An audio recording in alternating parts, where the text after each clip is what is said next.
everything is looking in the circle garden today. Pink mini roses that are fading out but still looking beautiful. My 4-Luck Green Glow Trifolium. Let me pull that weed out. That is doing really well. That little 4-leaf clover. And then this variegated one, I don't even remember the name of. I'm gonna have to put it up on the screen. It's like a variegated ground cover, and it's pretty cool. And then I have this purpley rose here is angel face rose, and that's a really small one that looks like it may have gotten chomped. Usually they're bigger. There's a new bud coming there. And then this is a salvia that I got, I guess about a year ago. And it did not bloom for me this year, but it also got burned back pretty hard this winter. And I think that may have affected me having buds this year. So we'll see. We'll see what happens next year. And then I have a mini white rose here. There's some new buds coming. I also need a spray for black spot. I have some copper fungicide in the house. And then I have a larger angel face shrub here. It's pretty big. It reaches all the way out here. There's a bloom starting to fade. And then a new one that will be opening soon. They're so pretty. There's a big fat bud there. And then one that looks like maybe it just opened yesterday. I do love the angel face. And then I have some foxtail fern hiding in there. And then I have some empty space, and there are weeds. So I need to find some things to fill that. I do have some coleus cuttings in the house, some sun coleus. I might put that there. And then here's a euphorbia. Now, it's not any of the Proven Winners Diamond series. This is one I got at Houston Garden Center, but it has the same look. And I wanted to plant it here, planted next to the rose, because it kind of gave me the feeling of a baby's breath. When you get a bouquet of roses back in the 80s, baby's breath with it. I think it's a nice combination. That's pretty. And then another mini white rose there. And I need to do some deadheading, quite a bit of deadheading. And then this is my blush knockout that I still haven't taken out. And I'm pretty sure I'm gonna have to, because I'm seeing a little bit of evidence of some weird growth again from Rose Rosette. There's one there.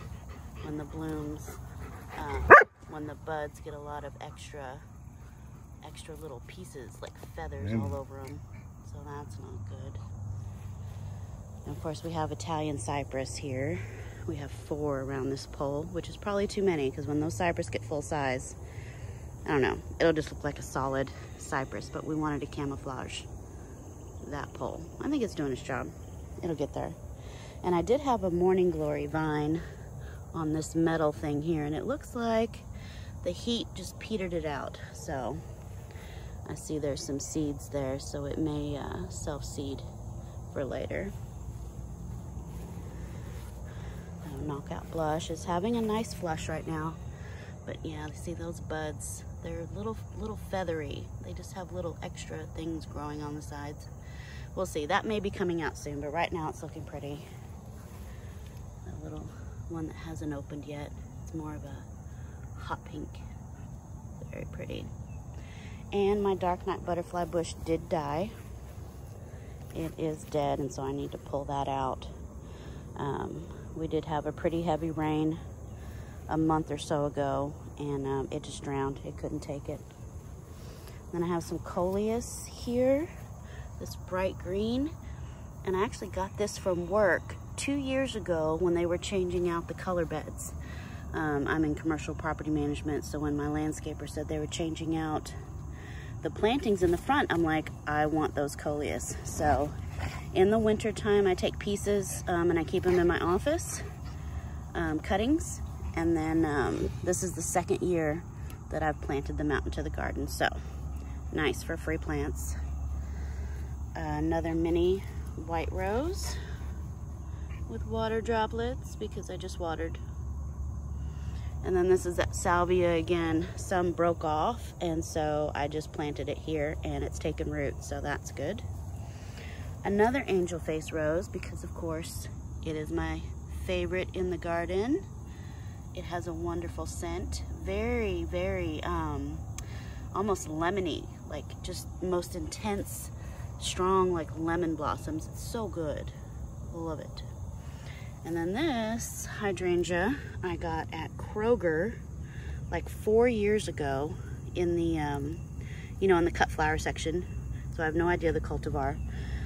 It is a white lace cap hydrangea, and it hasn't bloomed this year. I did have it at the back of the property in way too much shade. It was in a deep woodland area, and every year I would get these tiny, tiny, like maybe inch diameter cluster of little pitiful flowers. So I moved it into the front this spring, and it has really grown. It was not this big. The whole plant in the back was maybe as big as that top rosette there. It just stayed so small. Now it's doing well. Everything is a bit crowded, but everything's doing well. Another foxtail fern there. I did have some flowers on there. There's a few left because these will get little red berries on them. There's one of my favorite coleuses. I think this one's called Indian Summer, and the color is just fantastic. I mean, I think this is a great companion plant for just about any situation. And of course the girls have to fight while I'm doing this, or wrestle. Another peacock orchid is coming up through this ground cover.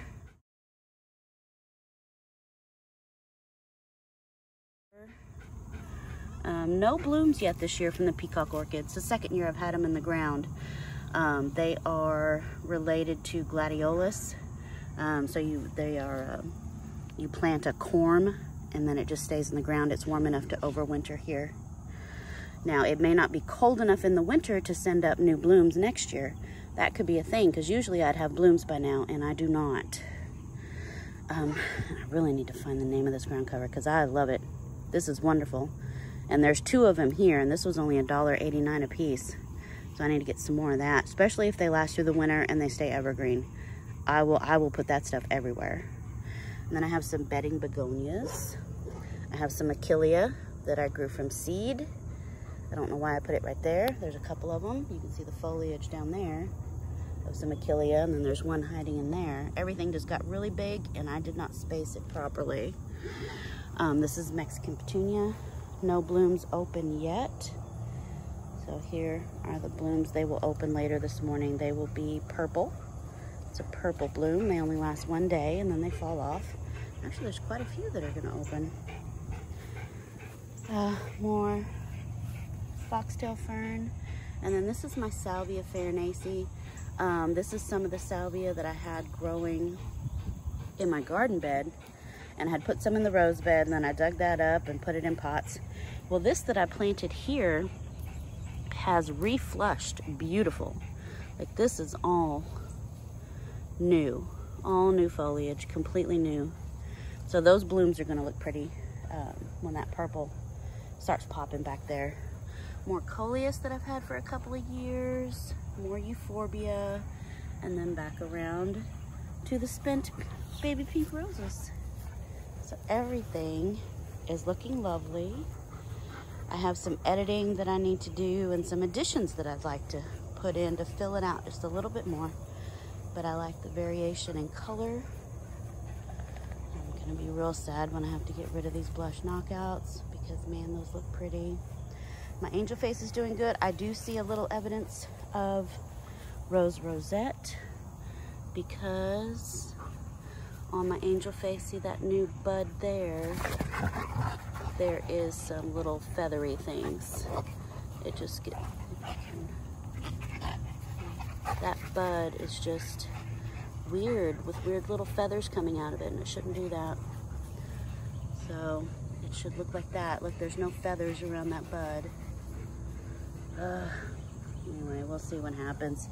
I may end up with no roses in this garden at all, and that makes me sad.